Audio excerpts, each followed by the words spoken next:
جی بسم اللہ الرحمن الرحیم، السلام علیکم۔ امید ہے آپ لوگ خیریت سے ہوں گے۔ آج کا ولاگ پاکستان کی اس وقت کی جو سیاسی صورتحال ہے اس کے حوالے سے اس کے اوپر بھی کچھ بات کریں گے۔ پاکستان تحریک انصاف کی ٹوٹ پھوٹ اور ظاہر ہے کہ ایک طرح سے ایک واضح پیغام جو کہ اس وقت لگتا ہے اسٹیبلشمنٹ کی طرف سے کہ کسی طرح کا جو ہے وہ زیرو ٹالرنس ہوگا، جو اس وقت صورتحال 9 مئی کے بعد سامنے آئی ہے، اور اس میں نظر آ رہا ہے کہ کس طرح سے جو تحریک انصاف کے اپنے اندر کی جو ٹوٹ پھوٹ ہے وہ سامنے آ چکی ہے، ایک توڑ پھوڑ اور انتشار۔ مگر اس سے کس کا کیا فائدہ ہوگا، یہ بہت ایک اہم چیز ہوگی، اور کیا پولیٹیکل لینڈسکیپ جو ہے وہ بن سکتا ہے الیکشنز کے حوالے سے، الیکشن سے پہلے۔ اس کے اوپر جو ہے وہ آج کے اس ولاگ میں ہم بات کریں گے۔ بجٹ بھی آ رہا ہے اور اس کی تیاری بھی جاری ہے۔ فائنینشل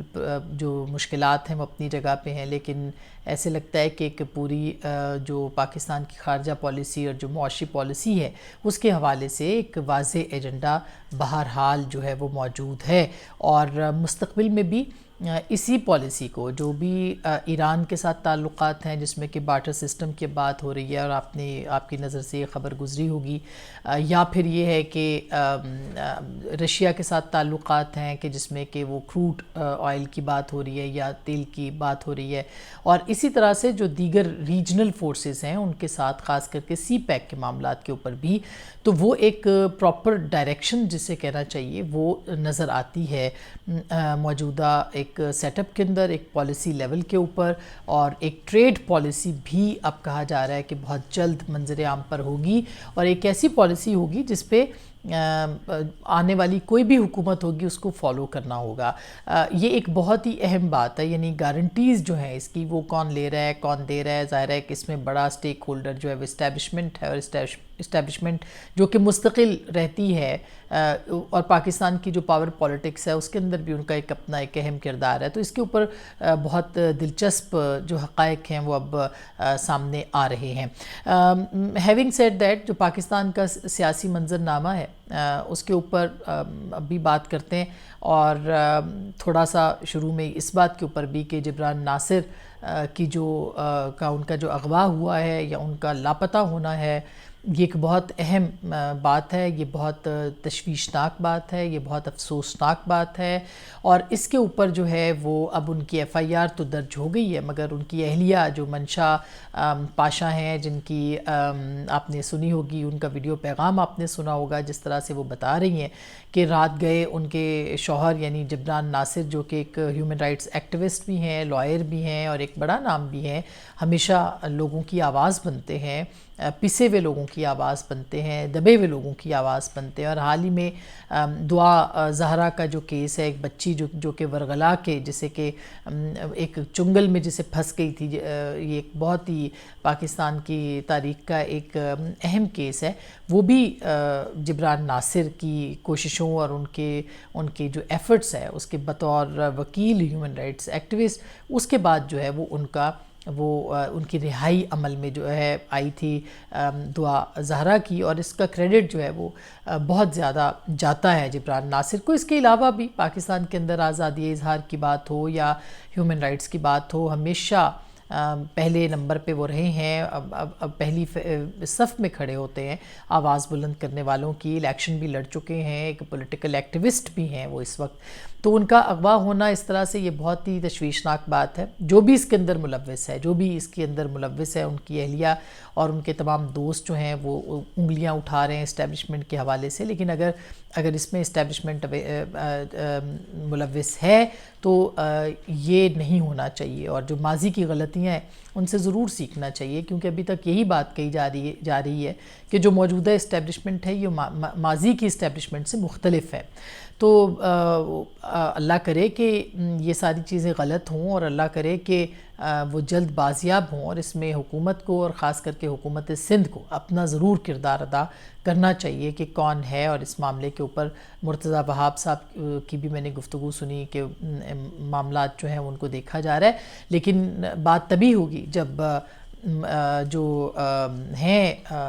جبران ناصر وہ منظر عام پر آئیں، جلد از جلد بازیاب ہوں۔ اس وقت اگر پولیٹیکل سچویشن کی طرف ہم آتے ہیں، جو لینڈسکیپ ہے اس وقت، اس میں پاکستان تحریک انصاف کا معاملہ، ان کے اندر جو ٹوٹ پھوٹ ہے، اور کل آپ نے عمران خان صاحب کی ایک ویڈیو دیکھی ہوگی جس میں کہ وہ یہ کہہ رہے ہیں کہ میرے سے کوئی بات نہیں کرتا، میں کس سے بات کروں، کوئی آتا نہیں ہے، اور جس طرح سے وہ بات کر رہے ہیں یہ ایک مقام عبرت بھی ہے، اور اس کے ساتھ ساتھ میرا خیال ہے کہ مکافات عمل بھی اس کو کہا جا سکتا ہے، لیکن افسوسناک ہے یہ بات ان کا جس طرح سے وہ بات کر رہے تھے۔ اور پھر انہوں نے یہ بھی کہا کہ کوئی وکیل ان کا مقدمہ لڑنے کو تیار نہیں ہے۔ حال ہی میں یہ بھی خبریں آئیں کہ عمران خان صاحب جو ہیں ان کی ضمانت دینے کو کوئی تیار نہیں تھا، اور ایک یہ خبریں اخبار کی زینت بنی ہے، میں آپ کے سامنے رکھ رہی ہوں کہ ایک سویپر جو ہے ان کے گھر کا جو ہے خاکروب ہے یا جو ان کا کام کرتا ہے وہاں پہ، اس نے جو ہے وہ اس کو ضمانت کے لیے لایا گیا، اور اس مچلکوں کے حوالے سے۔ تو یہ ایک ایسی صورتحال ہے جو کہ انسانی سطح پر دیکھا جائے تو یہ بڑی افسوسناک بات ہے، لیکن اگر تھوڑا سا اس وقت دیکھا جائے، اور مطلب ایک بڑے افسوس کی بات یہ بھی ہے کہ ظاہر ہے اب چونکہ سوشل میڈیا کا دور ہے، اور عمران خان صاحب خود کہتے تھے کہ سوشل میڈیا کے دور میں آپ کوئی چیز چھپا نہیں سکتے، تو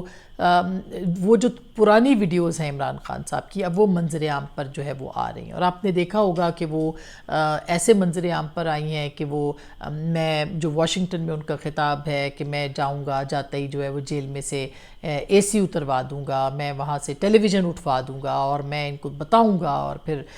بہت ساری باتیں وہ اس وقت میاں نواز شریف کے لیے، مریم نواز کے لیے، آصف زرداری کے لیے وہ بولتے تھے، اور اس وقت تکبر اور رعونت جو تھی وہ ظاہر ہے کہ وہ ایک المیہ ہے، اور تاریخ میں آپ نے دیکھا ہے کہ کوئی بھی وہ بڑے سے بڑا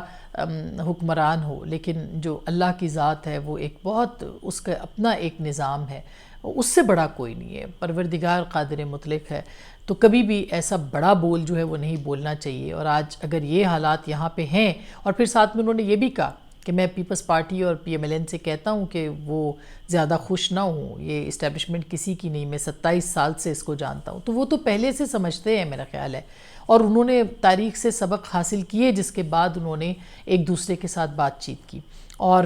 میثاق جمہوریت کیا۔ بہت اسی طرح کے حالات ہم دیکھتے رہے، کسی وقت میں یہی کردار جو اسٹیبلشمنٹ کے قریب ہونے کا تھا وہ ہم نے دیکھا کہ وہ پاکستان مسلم لیگ نواز نے بھی ادا کیا، ہم نے یہی کردار بہت کم لیول پہ لیکن پاکستان پیپلز پارٹی کا بھی ہم نے دیکھا کہ وہ بھی قریب تھے، لیکن جو اور بہت ساری کارروائیاں ایک دوسرے کے خلاف ہوئیں، اور خاص کر کے پیپلز پارٹی کے جو بہت سارے رہنما ہمیں اب نظر آتے ہیں، وہ بتاتے ہیں کہ ان کے دور میں کیا ہوا، اور پھر محترمہ بے نظیر بھٹو کے خلاف بھی اور آصف علی زرداری صاحب کے خلاف مقدمات جو ہے وہ اسٹیبلشمنٹ بھی، اور اس میں بدقسمتی سے سیاسی قوتیں بھی اس وقت کی جو ہیں وہ شریک رہیں، تو اور پھر جو بعد میں حال ہی میں جو ہم نے دیکھا کہ میاں نواز شریف جو ہے ان کے ساتھ، ان کی صاحبزادی کے ساتھ، تو یہ سارے وہ معاملات ہیں جو کہ تاریخ میں دیکھے، اور انہوں نے اس سے سبق حاصل کیا، لیسن لیا، میثاق جمہوریت کی، ایک دوسرے کی ٹانگیں نہ کھینچنے کی بات کی، ایک دوسرے کے خلاف زبان استعمال نہ کرنے کی بات کی، جو کہ گو کہ ہم نے سنا کہ جب 2008 کے بعد کی حکومت تھی اس میں شہباز شریف صاحب زرداری صاحب کے لیے یہ ساری باتیں کرتے تھے، مگر پھر انہوں نے ان سے معذرت بھی کی اور ایک دوسرے کے ساتھ مل بیٹھے، ایک دوسرے کے ساتھ ملاقاتیں کی، ایک دوسرے کے ساتھ دشمنی کی حد تک سیاست نہیں کی، ایک دوسرے کے ساتھ اختلاف تو شدید رہا لیکن اس حد تک دشمنی کی حد تک سیاست نہیں کی کہ ایک دوسرے کو بیٹھ نہ سکیں، ایک دوسرے سے سلام نہ کریں، ایک دوسرے کو دیکھ کے منہ پھیر لیں۔ تو میرا خیال ہے کہ یہ ایک بہت اس وقت اچھی بات ہوئی اور اس سے لرن کیا، لیکن پھر تیسری قوت کے طور پر پاکستان تحریک انصاف آئی، اور تحریک انصاف نے اس کے بعد جو ہے وہ کوئی جسے کہنا چاہیے کچھ ایسا نہیں کیا کہ جس کے اوپر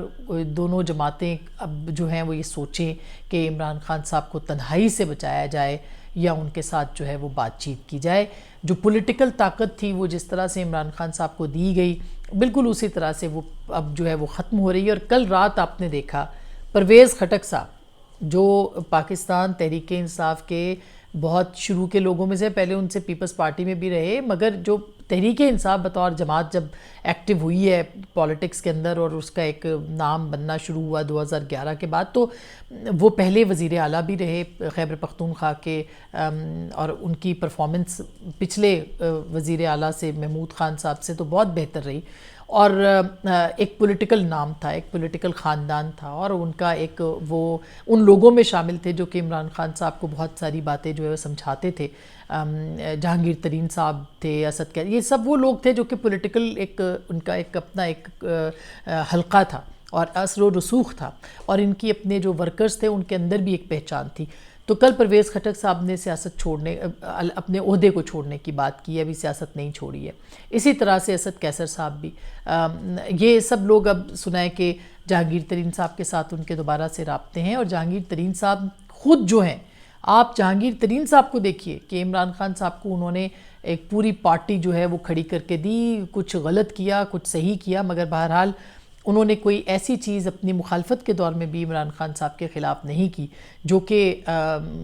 کیا کہا جائے کہ عمران خان صاحب نے کوئی کسر نہیں چھوڑی، لیکن ان کی طرف سے جو ہے وہ زبان بند رہی، اور عمران خان صاحب نے جتنے اپنے محسن تھے ان سب کی جو ہے محسن کشی کی، ایک ایک کر کے ایک ایک لیڈر کو جو ہے وہ ختم کیا۔ ابھی حال ہی میں آپ کو بتا رہی ہوں، حال ہی میں چیف جسٹس صاحب کے جو یہ سو موٹو سے پہلے الیکشن سے پہلے کا جو معاملہ ہے، دوبارہ سے جہانگیر ترین صاحب کے ساتھ راستے کھولنے کی بات کی، اور عمران خان صاحب نے بات آگے بڑھا کے ایک دم سے پھر اپنے آپ کو پیچھے جو ہے وہ کھینچ لیا، تو اور انکار کر دیا، اور آخری وقت پر انکار کر دیا۔ تو یہ جو چیزیں تھیں، یہ حالانکہ اگر وہ اس وقت پارٹی میں آ جاتے اس ساری صورتحال سے پہلے، تو میرا خیال ہے کہ اس وقت جو ہے وہ تحریک انصاف میں مختلف حصے بکھرے جو ہیں وہ نہ آ رہے ہوتے۔ پرویز الہی صاحب بہت لیٹ انڈکشن تھی، اور وہ لیٹ انڈکشن جو ہے وہ اس وقت بھی کہا جا رہا ہے، مختلف لوگ جو ہیں وہ یہ کہہ رہے ہیں کہ وہ ابھی بھی مصلحت پسندی کے تحت جو ہے وہ تحریک انصاف کے ساتھ رہے، کیونکہ شجاعت صاحب جو ہیں انہوں نے قاف لیگ نے پی ایم ایل این کے ساتھ ایک طرح سے ایک انتخابی الائنس میں جا رہی ہے وہ، اور اسی طرح سے جو ہے وہ ان کے پاس چونکہ کوئی مونس صاحب کی وجہ سے کسی نے بھی ان کو پھر نہیں کہا پارٹی کے لیے، یا ان کے تعلقات اتنے خراب ہو گئے کہ وہ واپس نہیں آ سکے، تو آج پرویز الہی صاحب جو جہاں بھی کھڑے ہیں، ظاہر ہے کہ ایک ہم کہہ سکتے ہیں کہ ایک اسٹریٹجک ان کی موو بھی ہو سکتی ہے، مگر گرفتار وہ ہو چکے ہیں، اور ان کو کل کے بعد دوبارہ ایک اور چیز میں گرفتار کیا گیا ہے۔ لیکن اس کے باوجود یہ دونوں حضرات، یعنی پرویز الہی ہوں، پرویز خٹک ہوں، دیگر جو ان کے لوگ ہیں جو سینسیبل لوگ تھے، وہ عمران خان صاحب کو مستقل کہتے رہے کہ اسمبلیاں مت توڑیں، سیاسی عمل میں رہیں، وہ انہوں نے توڑی، اور اس کے بعد پھر جنرل باجوہ پہ بھی انہوں نے یہ ملبہ جو ہے وہ گرا دیا۔ اسی طرح سے عمران خان صاحب جو ہیں انہوں نے کسی کی بات نہیں سنی، وہ کس کی بات سن رہے تھے؟ یہ ایک بہت اہم کہانی ہے، یہ کسی وقت آئے گی سامنے۔ فردوس عاشق صاحبہ، ابھی ان کا جو میں نے طلعت حسین صاحب کے ساتھ انٹرویو دیکھا، وہ اس میں کہتی ہیں کہ یہ ہیپنیٹائز اور میگنیٹائز اور پتہ نہیں میسمرائز، یہ 3 لفظ انہوں نے استعمال کیے، بڑے اچھے لفظ انہوں نے استعمال کیے ہیں۔ تو وہ کس کے کہنے پہ فیصلے کر رہے تھے؟ کیا یہ بات درست ہے جو اب وہ کہہ رہی ہیں؟ خیر ہم تو بہت ساری باتیں بہت پہلے سے لوگ کہہ رہے ہیں، اسلام آباد پاکستان میں پاکستان کے چیدہ صحافی جو ہیں وہ بات کرتے رہے ہیں، لیکن فردوس عاشق صاحبہ تو بڑی قریب سمجھی جاتی ہیں، اور کسی زمانے میں وہ اتنی قریب تھیں کہ بشرا بی بی کے ذریعے سے ہی وہ کہا گیا کہ پاور کوریڈور میں واپس آئی تھی، اور جنرل فیض کی وجہ سے، لیکن اس کے باوجود یہ کہانیاں منظر عام پر آئیں گی کہ پاکستان کی ریاست کو کس طرح سے چلایا جاتا رہا، پاکستان کی ریاست کو کس طرح سے ہانکا جاتا رہا، اور اس میں صرف عمران خان صاحب نہیں ہے شریک، اس میں مختلف کردار ہیں، آج بھی ہیں۔ اس میں جن لوگوں نے یہ 1 پیج گورنمنٹ بنائی تھی وہ تمام کردار ہیں، بھلے وہ عدلیہ کے بھلے فوج کے، اور ان سے بھی پوچھا جانا چاہیے کہ انہوں نے پاکستان کو کہاں پہ لا کر جو ہے وہ کھڑا کر دیا ہے۔ تو قصہ مختصر، جو اب پاکستان کے الیکشنز کی بات اب ہو رہی ہے، اور جہانگیر ترین صاحب کے ساتھ اب ایک ان کا جو دھڑا ہے تحریک انصاف کا وہ بڑھتا جا رہا ہے۔ شاہ محمود صاحب ابھی تک اندر ہیں، جیل میں ہیں، وہ باہر نکلتے ہیں تو کیا صورتحال ہوگی، وہ اندر رہتے ہیں تو کیا ہوگی، یہ بھی بڑا دلچسپ ہوگا دیکھنا۔ لیکن پارٹی جو ہے وہ ان کی تحریک انصاف، وہ اس وقت مختلف دھڑوں میں جو ہے وہ ہو گئی ہے، اور کل خواجہ آصف صاحب ہمارے انٹرویو میں کہہ رہے تھے کہ جو پی ایم ایل این کے لوگ ٹوٹ کے گئے تھے پی ٹی آئی میں، پی ایم ایل این ان کو بھی لینے کو تیار ہے. تو اگر وہ بھی اپنے لوگوں کو لے، اور ایک لمبی لسٹ ہے، کسی وقت آپ کے ساتھ شیئر کریں گے، وقت کی تنگی ہے، ایک لمبی لسٹ ہے جو کہ گئی تھی، تو وہ بھی اگر واپس آتے ہیں پی ایم ایل این کے اندر، اور جہانگیر ترین صاحب اپنے لوگوں کو جو ان کی وجہ سے آئے تھے ان کو لے کے جاتے ہیں، اور قاف لیگ کے اندر جو قاف لیگ کے آئے ہوئے لوگ تھے، کیونکہ قاف لیگ بھی توڑ کے ان کا بھی جو کہتے رہے ہمیشہ چودھری شجاعت صاحب کہ ان کی پارٹی کو توڑ کے جو ہے وہ قاف لیگ کو نقصان پہنچا کے جو ہے وہ پی ٹی آئی کے اندر ان کو ضم کیا گیا، وہ لوگ بھی جو ہیں وہ اب قاف لیگ میں واپس آ رہے ہیں. تو جو رہ جائیں گے وہ شاید شاہ محمود صاحب کے ساتھ چلے جائیں گے. اور یہ جو ایک بات ہو رہی ہے نا کہ عمران خان صاحب کا ووٹ بینک ہے، ووٹ بینک بالکل ان کا موجود ہے، لیکن یہ ووٹ بینک 9 مئی کے بعد کہاں کھڑا ہے، اور یہ ووٹ بینک اگلے 3 مہینے میں کہاں ہوگا، یہ بہت دلچسپ ہوگا دیکھنا. میں وقت سے پہلے کوئی بات نہیں کری، لیکن جو مستقبل کا ایک خاکہ نظر آ رہا ہے، اس خاکے کے اندر پاکستان کی جو اس وقت کی سیاسی جماعتیں ہیں حکومت کے اندر، اور اگر باقی جماعتیں بھی بشمول جہانگیر ترین صاحب کا گروپ اگر کچھ سیٹیں لے کے آ جاتا ہے، یا قاف لیگ کے پہلے بھی ان کے پاس ہیں اور بھی اگر آتی ہیں، یا جو بھی ایک صورتحال بنتی ہے، تو پاکستان کا جو اگلا خاکہ ہے وہ یہی ہوگا کہ سب مل کے پاکستان کو معیشت کے لیے، ریاست کے لیے آگے مل کے چلا سکتے ہیں، ایک ایجنڈے کے ساتھ. اپوزیشن بھی ہوگی آف کورس، لیکن ایک ایجنڈے کے ساتھ. اور اس معاملے کے اوپر اس وقت کی جو پولیٹیکل پارٹیز ہیں، حکمران جماعتیں، وہ اپنی جگہ پہ ایک پیج پہ نظر آ رہی ہیں، اور مخلوط سیٹ اپ ہی بنے گا. اس میں کوئی دو رائے اب نہیں رہ گئی کہ مخلوط سیٹ اپ نہیں بنے گا. سو یہ وہ چیز ہے جس کے اوپر ہم آپ کو جو ہے وہ بتانا چاہتے تھے، اور انشاءاللہ جلد آپ کو اس کے اوپر جو ہے وہ مزید باتیں بھی بتائیں گے کہ کیا امکانات کیا ہے. سیاست کے اندر امکانات کبھی ختم نہیں ہوتے، اور امکانات کی ہی بات ہونی چاہیے، اور کوئی چیز حتمی بھی نہیں ہوتی. لہٰذا اس کے اوپر بات کریں گے کہ کیا ایک لینڈسکیپ جو ہے وہ پولیٹیکل وہ بن سکتا ہے اکتوبر میں الیکشن سے پہلے. اپنا بہت خیال رکھیے گا. ہمارے ساتھ رہنے کا بہت شکریہ. اللہ نے کے بعد.